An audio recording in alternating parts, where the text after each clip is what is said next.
प्रभु यीशु मसीह के नाम से आप सबको जय मसीह की। एक दिन परमेश्वर का मानने वाला एक मसीह भाई अपना बाल बढ़ गया था, इसलिए सलून के दुकान में बाल काटने के लिए गया। वो सलून का दुकान वाला ये मसीह भाई को अच्छी तरह जानता है, क्योंकि ये हमेशा उसी दुकान में बाल काटता है। कम से कम 10 साल से वो मसीह भाई उसी दुकान में जाता है। वो सलून का दुकान वाले भी इसको अच्छी तरह जानता है, मसीह भाई को अच्छी तरह जानता है। दिन भी मसीह भाई क्या किया, गया तो वहाँ पर भीड़ भी नहीं था, इसलिए उसको तुरंत बिठा के बाल काटने लगा। बाल काटते काटते सलून वाला भैया क्या किया, मसीह भाई से पूछा, मसीह भाई आप भी इतना मेहनत से कमाते हो, घर का किराया भी देते हो, आप इतना संतुष्ट कैसे रहते हो, ऐसे पूछा।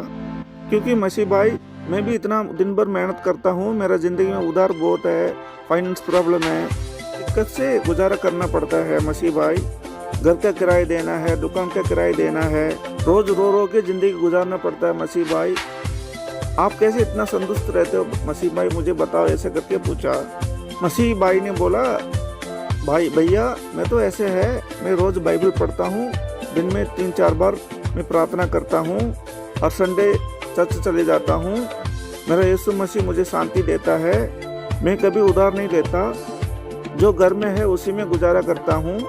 आप भी एक बार चर्च आ जाओ, मसीह को जानो, बाइबल पढ़ो, प्रार्थना करो, आपको भी ये शांति मिल जाएगा, ऐसे बोला। मसीह भाई आप जब भी आते हो ये बात मुझे बोला है आपने, मगर मेरा मन में ये है कि कोई परमेश्वर ये दुनिया में है ही नहीं, यही मेरा गुस्सा है। कोई भी परमेश्वर ये दुनिया में है ही नहीं, ये मेरा सोच है मसीह भाई। क्योंकि परमेश्वर अगर होता तो इस दुनिया में इतना दिक्कत, इतना गरीबी नहीं होता। अब बाहर जाके गली में देखो, इतना दिक्कत में, इतना गरीबी में लोग गुजारा कर रहे हैं।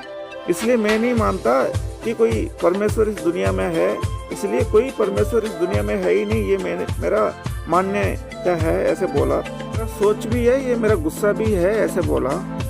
मसीह भाई बाल काटने के बाद सलून वाले को पैसा देके बाहर गली में आया। गली में आके देखा तो रोड के उस तरफ एक बहुत दाढ़ी रख के, बहुत बाल रख के एक आदमी खड़ा हुआ था। वो बंदा कम से कम 5-6 साल से दाढ़ी बनाया नहीं होगा, बाल काटना नहीं होगा, क्योंकि उसके मुंह में इतना बाल, इतना दाढ़ी, इतना बाल था। वो नज़ारा देखने के बाद दोबारा सलून वाले भैया के पास वो मसीह भाई आया।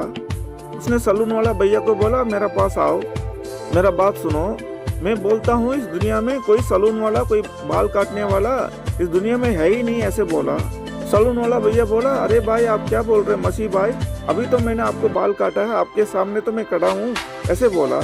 मसीह भाई ने जवाब दिया, नहीं मैं नहीं मानता, कोई बाल काटने वाला सलून भैया या कोई बाल काटने वाला सलून दुकान इस दुनिया में है, मैं नहीं मानता, ऐसा बोला। अरे मसीह भाई आप क्या बोल रहे हो, अभी तो मुझे बाल काट के आप पैसा भी दे के गए हैं, अभी क्या हो गया, आपके सामने तो मैं खड़ा हूँ, मैं बाल काटने वाला सलून भैया हूँ, ऐसे बोला।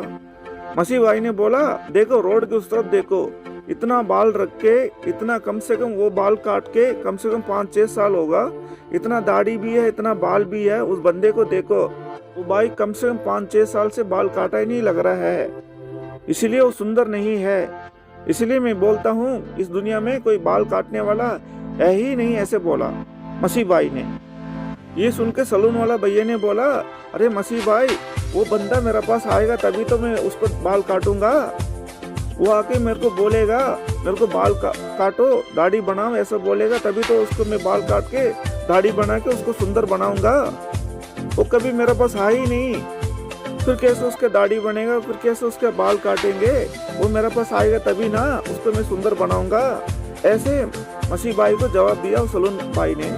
मसीह भाई ने बोला, मेरा भी यही जवाब है आपको, आप भी बोलते रहते हो कहीं परमेश्वर है ही नहीं, ऐसे बोलते रहते हो, कभी आप चर्च आएंगे, कभी बाइबल पढ़ेंगे, प्रार्थना करेंगे, तभी तो परमेश्वर यीशु मसीह के बारे में आपको पता चलेगा, तभी तो आपका दिक्कत सारा दूर होगा। जैसे बहुत दाढ़ी वाला, बहुत बाल वाला बंदा आपके पास आ ही नहीं है, ऐसे ही आप भी कभी परमेश्वर के पास आ ही नहीं है। मैंने आपको एक बाइबल दिया था ना, वो बाइबल दे दो, मैं आपको एक वचन सुनाता हूँ, ऐसे मसीह भाई ने बोला। सलून वाला भैया ने ड्रॉ निकाल के, जैसे मसीह भाई ने एक बाइबल दिया था, उसी बाइबल को मसीह भाई के हाथ दिया।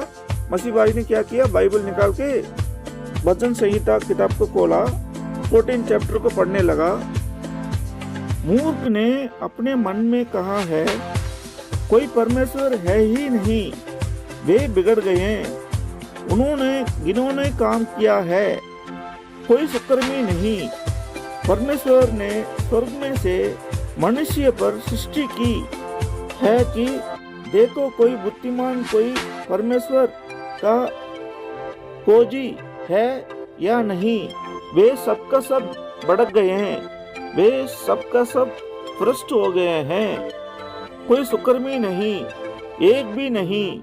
ये बाइबल के वचन सुनने के बाद सलून वाला भैया ने क्या बोला मसीह भाई को, मसीह भाई मैं भी आपके साथ चर्च आऊंगा, ये वचन तो मेरे लिए है, मुझे भी आप चर्च ले जाओ, मैं भी प्रार्थना करूंगा, बाइबल पढ़ूंगा।